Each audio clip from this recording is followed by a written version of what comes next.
Pockets of sargassum have been washing up on our coasts in recent summers, bringing in a nasty smell. The report coming in spring, the peak buying season, when buyers who have been sidelined by demand and soaring prices are motivated to make deals quickly. So what can you do if you're finally ready to buy? Thanksgiving travel is about to take off, and it will be the most expensive of the last 5 years. We're here at Hana Tiger Asian Market, a hotspot for Asian food and anime lovers, located just 5 minutes from FIU's MMC campus. Last night, the FBI and federal prosecutors opened a civil rights investigation into the deadly police shooting. It was March 18th in Washington, D.C. Martin's family members are demanding justice after the released body camera footage revealed the bigger picture.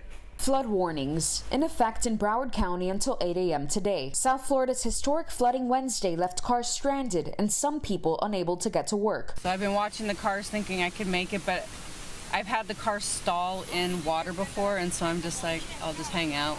I've only lived in Florida for a couple years, so this is completely shocking to me. Never have I seen anything like this. Never.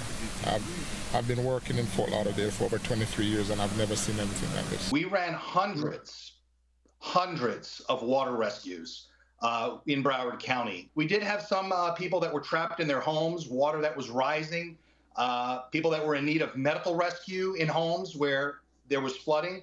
And, you know, those are the people that we're really concerned about. All right, I'm going to go back and get your mommy and daddy, all right, bud? Flooding also a major concern in Miami-Dade County. At FIU's Biscayne Bay campus, this lot is completely submerged, so crews have set up some water drain pumps to clear the area. The National Weather Service says Miami-Dade County had 13.5 inches of rain and more than 25 inches in just 24 hours in Broward County, making it the rainiest day in Fort Lauderdale history. Residents waking up this morning to the damages after spending the night trapped in their homes. It's really hard to leave all your stuff, bro. You know, my whole life's possessions is in that house. It's all underwater. At Fort Lauderdale Hollywood International Airport, a total ground stop Wednesday, then closure. Stranded travelers trying to figure out their next moves after runways turned into lakes, cars and airplanes immobile. The airport reopened at 9 a.m. today after being closed since Wednesday. Broward County Public Schools also to remain closed. The National Weather Service is calling the floods a 1 in 1,000 year event or greater.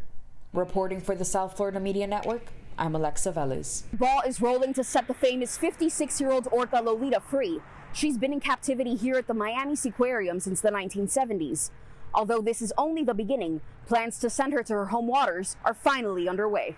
Lolita, also known as Tokite or Toki for short, has been living in captivity at the Miami Seaquarium for 53 years. Yesterday, a meeting was held at the Intercontinental Hotel in downtown Miami to discuss her future. Miami-Dade County has successfully overseen the transfer of ownership of the Miami Seaquarium to the Dolphin Company, who in partnership with the Friends of Toki have stewarded her medical care.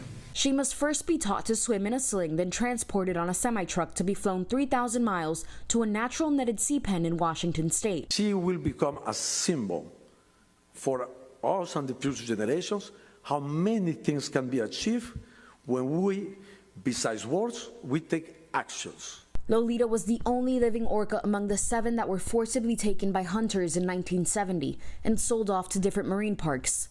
Since then, she has lived at the Miami Seaquarium in the world's smallest whale tank, which measures 80 by 35 feet wide and 20 feet deep. Before retiring just a year ago, Lolita used to perform twice a day, 7 days per week. The ultimate plan is for her to be reunited with her 95-year-old mother who still lives, and her pod in the open ocean. But I just want to make it clear that this is still years in the making. Nothing is set in stone just yet. NOAA and other federal and state agencies still need to sign off on this. But again, these first moves are a big step forward for Lolita. Reporting for the South Florida Media Network, I'm Alexa Velez. The death of Queen Elizabeth II hasn't only affected those in the UK. Many people right here in South Florida are paying their respects.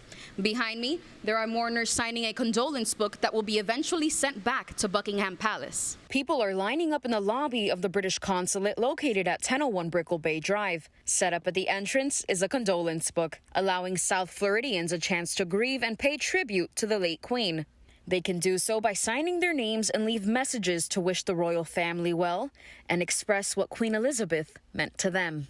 The least we can do is come and sign the condolences book, as even though she was not my queen, but in the sense, I think she was the queen of the world because everybody knew her. She had a quality that I think is rare and to admire, which is balance and courage. It's been amazing to see so many people, young, old, British, American, Latin American, from across the world actually, all of whom the Queen has obviously meant something slightly different to them. So it's been wonderful, quite humbling to see so many people turn up.